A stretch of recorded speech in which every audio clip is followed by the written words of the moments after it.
जय हिंद सभी साथियों को। तो आज बात करने वाले आपके यूपीएसआई 2025 की वैकेंसी के बारे में कि आपकी वैकेंसी कब तक आएगी और पद आपके कितने हो सकते हैं और तैयारी कैसे करनी चाहिए, क्योंकि यूट्यूब पे और आपके पेड कोर्सेज इतनी किताबें हैं जिसको लेके आप कंफ्यूज हो जाएंगे और ये चीज़ें आपको जब समझ में आएंगी जब आप रिजल्ट में फेल होते हैं।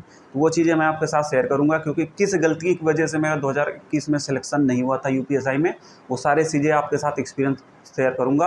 आपको अपने बड़े भाई की तरह आपको समझाऊंगा, वो चीज़ें आप समझेंगे मेरे भाई, तभी आप जो है सिलेक्शन लेंगे। अगर उन गलतियों को आप पकड़ते रहेंगे तो मेरे भाई सिलेक्शन नहीं होगा।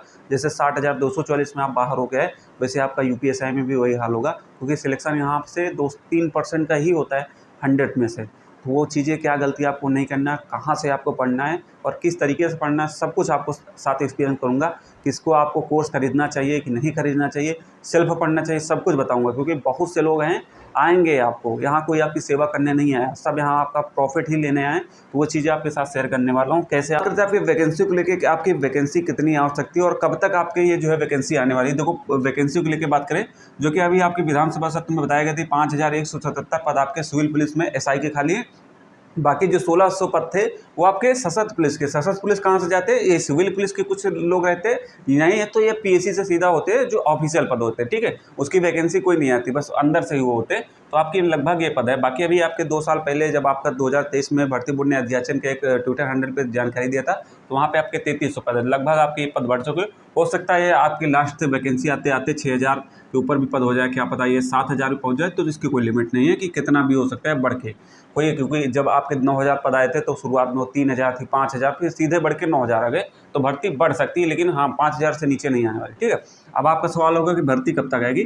तो अभी भर्ती बोर्ड का आरटीआई रिप्लाई आप पढ़े होंगे, तो उन्होंने कहा, क्या कहा कि आपका जो है भर्ती की कोई अभी डेट उन्होंने बताया। उन्होंने कहा कि भर्ती बोर्ड की ऑफिशियल वेबसाइट को चेक करते रहो, वहाँ पे आपको पता लग जाए कि आपका जो है नोटिफिकेशन कब तक आएगा। तो इसके लिए आप निश्चिंत हो रहो। अब कोई भरोसा नहीं कि आपकी भर्ती कब आ जाए, हो सकता है ये जुलाई के बाद भी दे सकते हैं या तो 2026 तक भी ले जा सकते हैं, ठीक है। इसको लेके अभी कोई कहा नहीं जा सकता कि भर्ती आपके किस मंथ आने वाली है फिलहाल, ठीक है। इसको लेके आप परेशान मत हो, लेकिन ये डिसाइड कर लेना जुलाई के बाद उम्मीद रखिए कि आपकी वैकेंसी आ सकती है। और जैसे ही अभी आपका पेपर है ASI/SIM जो कंप्यूटर ऑपरेटर, उससे आपको एक एक्सपीरियंस मिल जाएगा कि आपका पैटर्न किस हिसाब से पूछा जा सकता है, क्योंकि लगभग वही उसी हिसाब से आपकी कंपनी, अगर ये कंपनी आपका ASI/SI का पेपर कराएगी तो उस हिसाब से आपका पेपर आ सकता है। उससे आपको एक पैटर्न समझ में आ सकता है कि आपका कैसा पैटर्न होगा। अब सबसे बड़ा मुद्दा है आपका तैयारी को लेकर भाई, कि आपको तैयारी कैसे करनी है। खुद का एक्सपीरियंस शेयर करने जा रहा हूँ, चीज़ों को समझिएगा भाई।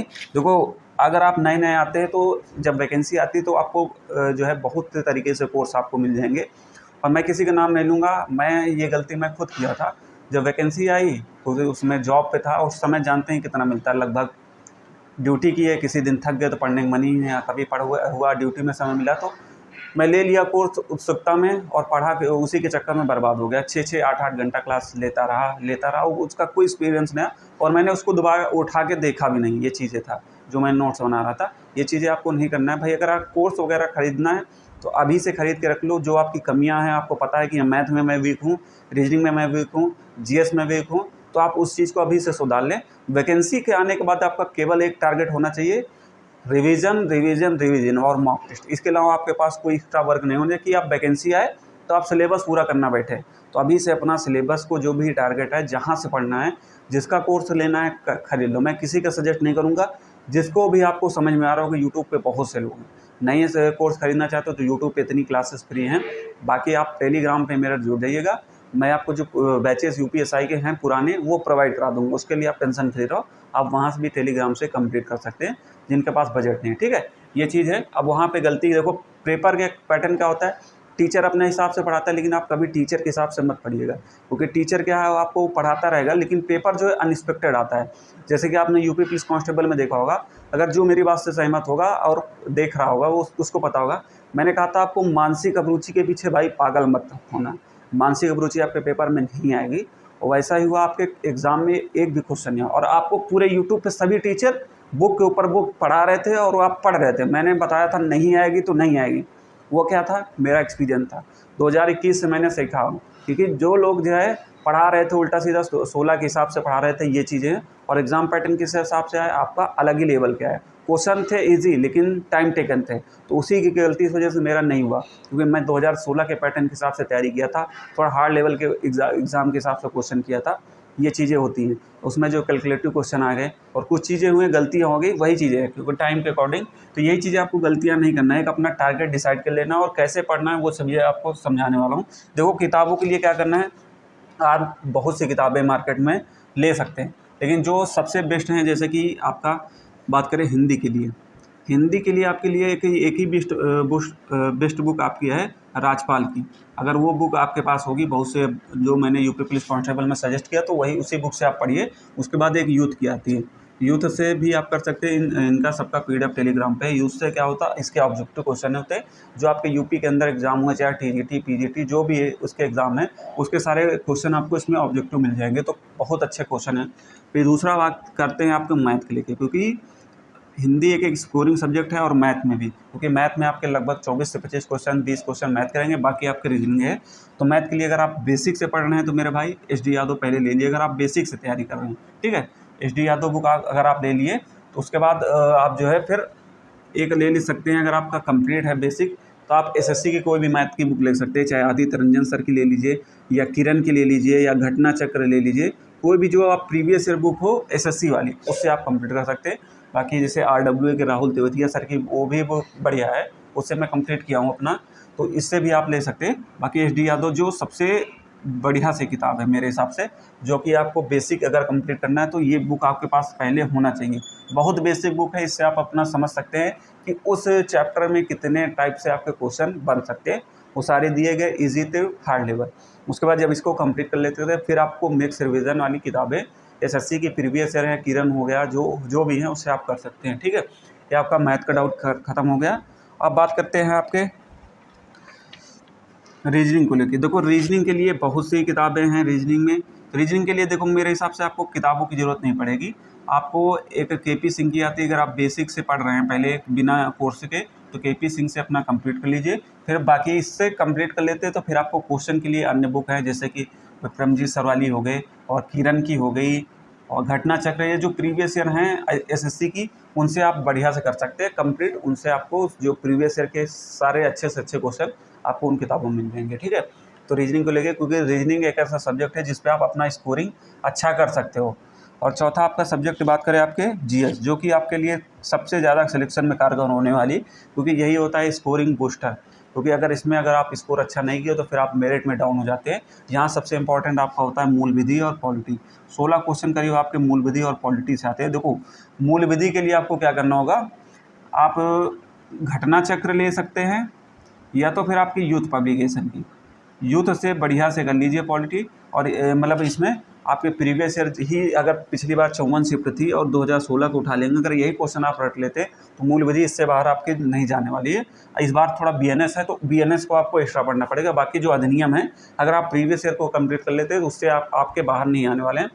और एक और आपको पॉलिटी के लिए सबसे बेस्ट बुक है आपकी परीक्षावाणी, इसको आप कंप्लीट कर लीजिए।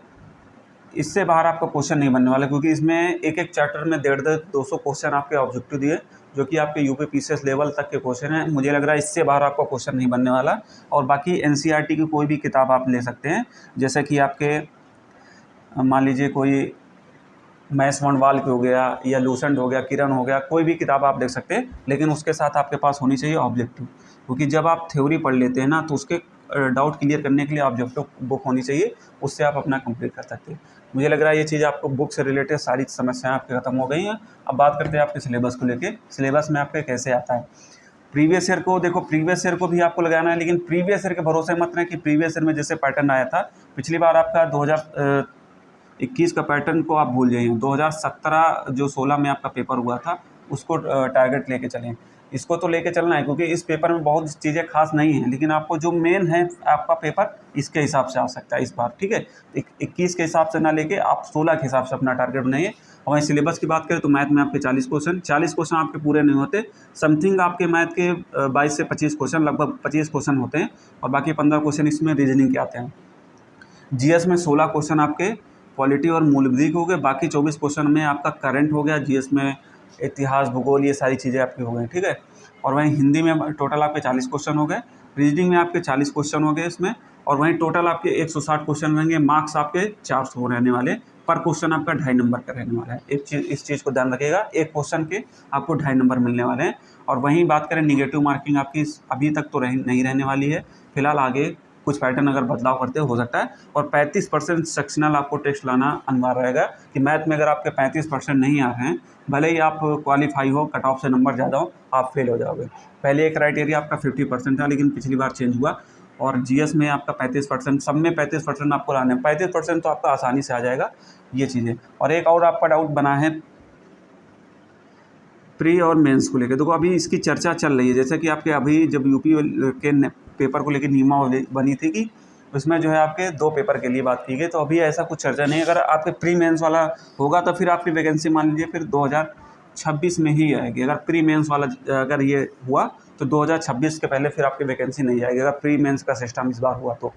ये चीज़ें हैं, ठीक है। और जो भी आपके डाउट रह गए हो, आप डाउट जो है अपने कमेंट करना। बाकी टेलीग्राम से जरूर जुड़ जाना, वहाँ पे आपको जो भी किताबें यूपीएसआई से संबंधित हैं वो सारी किताबें मैं टेलीग्राम पे डाल दूँगा, उसमें पढ़ी हैं, आप उससे अपना पढ़ सकते हैं। जो भी आपके डाउट रहते हैं वहाँ पे आप जो ग्रुप है ना, उसमें आप अपने एक दूसरे से शेयर कर सकते हैं।